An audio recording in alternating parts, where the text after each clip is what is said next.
Hello everyone, namaste. My name is Bill Austin. I'm a spiritual healer, teacher, artist, and visionary living in St. Petersburg, Florida in the United States.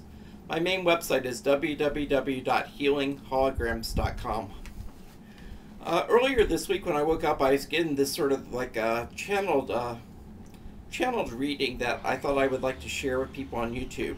And I'm calling it The World of Infinite Potentiality. So just sit back and enjoy.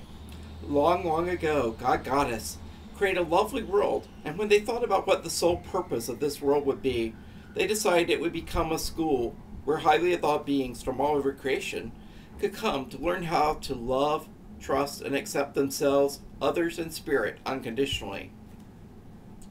One of the design problems, however, was that each of these highly evolved beings knew so deeply in their core essence that they were an aspect of the consciousness of God Goddess that how could they even see themselves as existing separate or apart from God Goddess? How could they not love others when they knew that the others weren't really different from themselves? They're part of the same being. So God Goddess decided to create a material body to host the spiritual essence of each being that wanted to play on this new world so they could participate in the new experiment. The big challenge would be that each being, although part of the consciousness of God Goddess, would appear on the outside at least to be a separate being. So it was a test in many ways to see if the beings incarnated on this new world were wise enough to see through and transcend the illusion of individuality and separation. And God Goddess gifted this planet with the potential to be a paradise, to be a heaven world for those souls who were able to learn how to see through the illusion of separation, the illusion of the material world, so they could learn how to love themselves, others, and spirit unconditionally.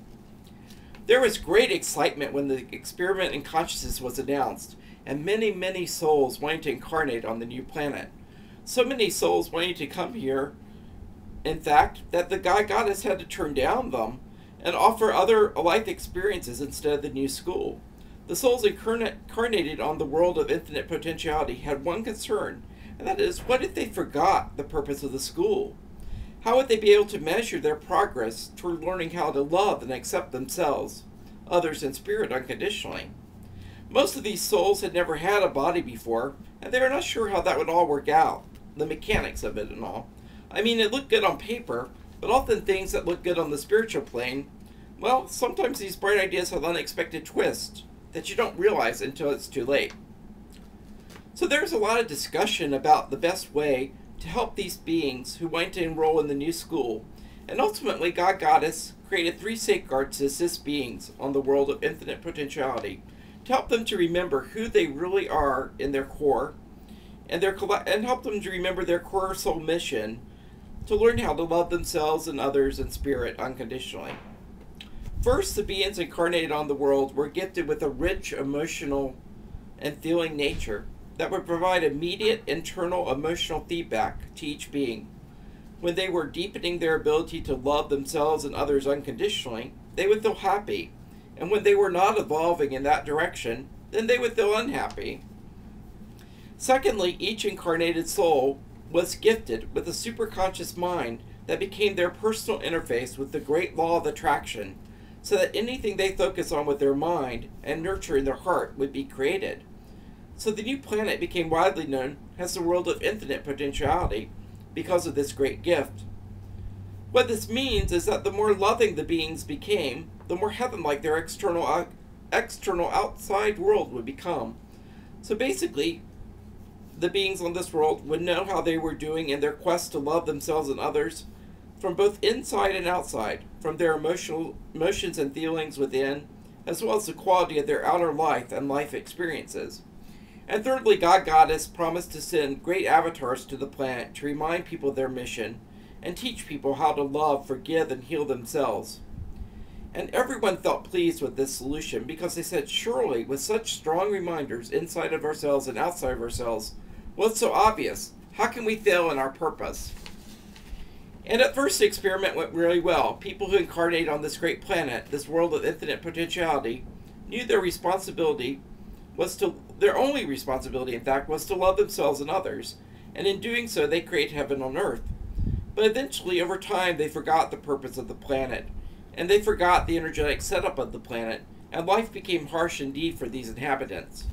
Instead of learning at an early age how to love themselves and how to honor and follow their feelings, children were taught instead that if they wanted something, often they would have to please their parents to receive it. And later on, when they went to school, they were taught that if they wanted to do well in school, they'd have to please their teachers with their performance, even if that was not so aligned with who they really were.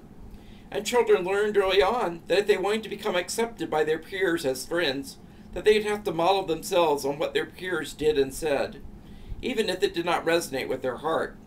And as the children grew up, it got worse and worse. Now they had to please their bosses to get raises, their partners to be loved, and please their priests to go to heaven.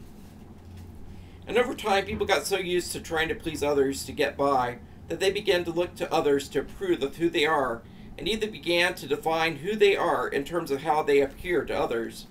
People, when asked who they were, would tell people what they did for a living, which of course was just a tiny part of who they really are. And over the years, many people sacrificed part of who they are to gain approval, and in the process they gave away their powers to others. They gave away their power to family, teachers, employers, doctors, ministers, partners, experts of all kinds, etc. Even God Goddess was stunned at how many different ways the beings found to give their power away. Truly, the beings of this world are among the most gifted and amazing creators anywhere. And each year, as people tried to please more and more people and ended up giving more and more of their power away, they felt more and more miserable inside, and their outer world each year became more painful. And underneath it all was a strong sense of sadness, almost as if they knew that life was supposed to be joyful and happy and fun. And what happened? Many of these beings were so happy as children, and they lost this happiness and sense of authenticity more and more each year. And now? Well, now they were living in a state of burnout and numbness and pain. And God Goddess eagerly waits for this grand moment to arrive in each person's life, for this is a very important transition and turning point for each person. Each person has a choice to make at this time. Will they wake up, take responsibility for what they have created, reclaim their spiritual power, honor their feelings, heal and forgive themselves, and create heaven on earth? Or will they fall totally into the spell of matter and judge, blame, get angry at others, or life, or fate, and give up or retreat into guilt and shame and blame, and create an even more miserable life experience than where they are now? What happens in this moment is a critical thing for each being, because at that moment, when people focus on what they have created in their life with great emotion, either love-based or fear-based emotion, it doesn't matter, whatever they focus on with great emotion is nurtured and magnified a zillionfold by the universal law of attraction. And at that point, that being will begin to firmly trod either the path of the upward spiral or the path of the downward spiral. It's your choice, though, for all things are allowed in the world of infinite potentiality. The wise beings who take responsibility for their lives and happiness, well, they live happily ever after. And the other folks, well, they don't. Namaste. Thank you very much.